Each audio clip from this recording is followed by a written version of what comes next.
What would you do if the people you trusted turned against you, forcing you to drink the water that washed your husband's corpse?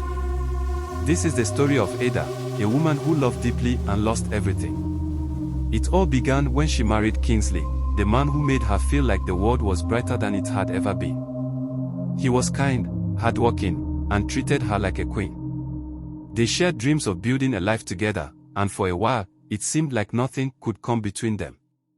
But Kingsley's family wasn't as welcoming. His mother had always shown a coldness toward Ada, looking down on her at every opportunity. She would make hurtful comments, saying Ada wasn't worthy of her son. It was clear she thought Kingsley deserved better. The only person who seemed to support Ada was Ebuka, Kingsley's older brother. Ebuka had a way of always being there when she needed a comforting word, making her feel like she had a friend in the family. But she didn't know then that Ebuka's kindness was nothing but a mask for his true feelings, jealousy and hatred. Ebuka had always been bitter about his younger brother's success. Though he was the firstborn, it was Kingsley who had built a thriving business, who was respected in the community, and who was planning to buy land that would secure their future. It burned Ebuka inside, though he never showed it. Instead, he stayed close to Ada, pretending to be a caring brother-in-law while hiding his true intentions. Ada trusted him, and one evening, she made the mistake of sharing Kingsley's plans about buying the land. She was excited, and she thought Ebuka would be happy for them. But that moment was the beginning of the end. As she talked, Ebuka's smile stayed on his lips, but there was no warmth in his eyes.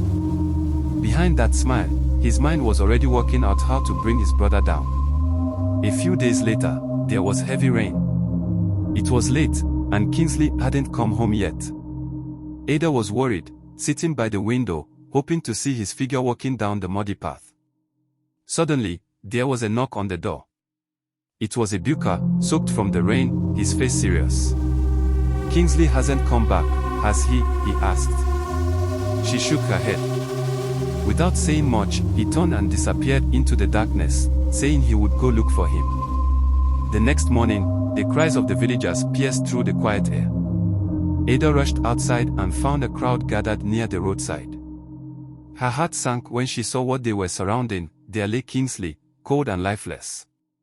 It was as if her whole world had crumbled in an instant.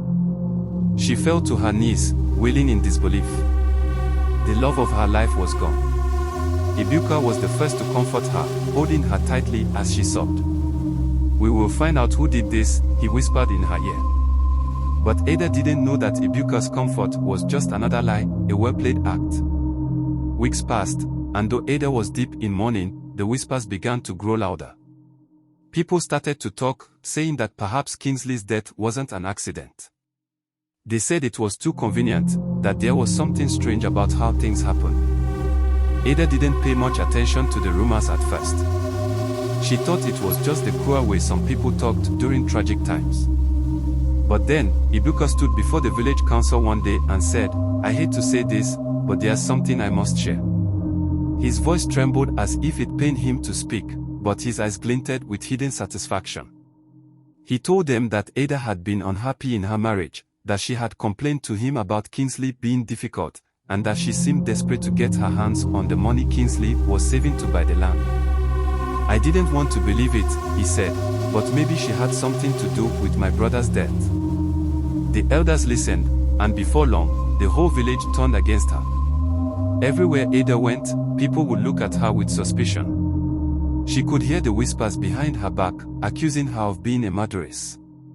It was as if a dark cloud had swallowed her whole, leaving her to drown in a sea of grief and shame.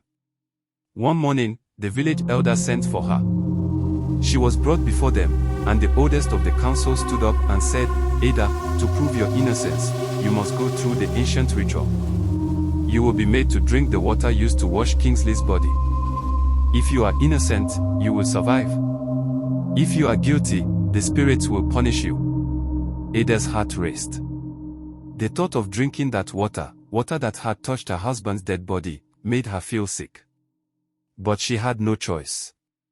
The villagers wanted to see her suffer, and they believed this ritual would reveal the truth.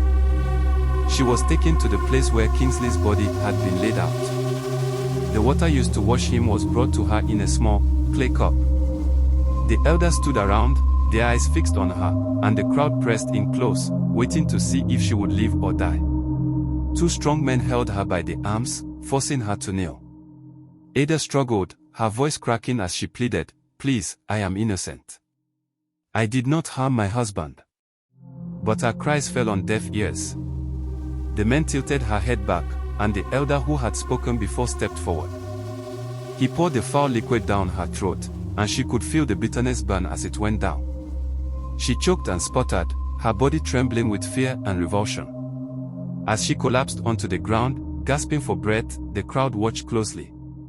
Everyone waited to see if the spirits would take her, or if she would survive.